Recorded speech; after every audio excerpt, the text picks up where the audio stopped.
வணக்கம். G3 செய்திகளோடு இணைந்திருப்பது நிதியா முத்துக்குமார்.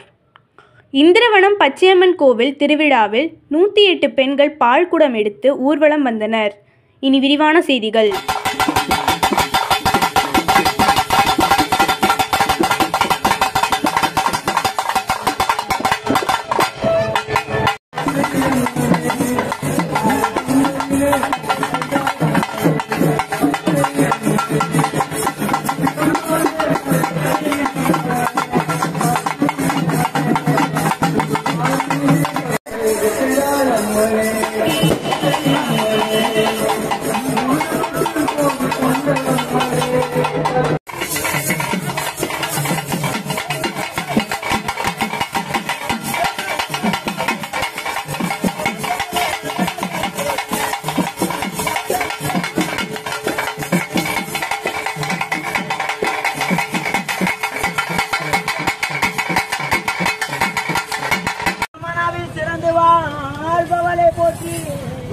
திருவண்ணாமலை மாவட்டம் சேத்துப்பட்டு அடுத்த இந்திரவனம் வனப்பகுதியில் அருள்பாலித்து வரும் அருள்மிகு பச்சையம்மன் கோவிலில் ஆடி மாத தீமிதி விழா நடைபெறுவதை முன்னிட்டு இந்திரவனம் கிராமத்தில் விநாயகர், வெங்கடாஜலபதி, பச்சையம்மன் ஆகிய தெய்வங்களுக்கு சிறப்பு அபிஷேக ஆராதனை செய்து 108 பெண்கள் செவ்வாடை அணிந்து பால்குடம் சுமந்து ஊர்வலமாக அருள்மிகு பச்சையம்மன் கோவிலுக்கு சென்று அம்மனுக்கு பாலபிஷேகம் செய்தனர்.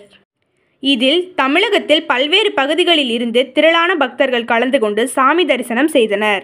G3 செய்திகளுக்காக சேத்துப்பட்டு செய்தியாளர் ஷாம்.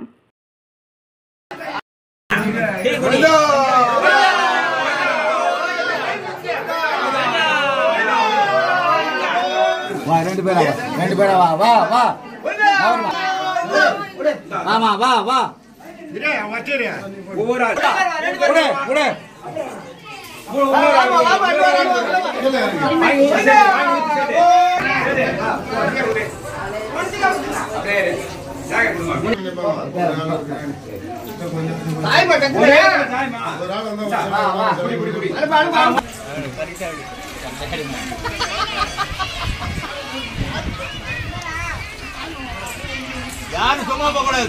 பால் குடிச்சுமா.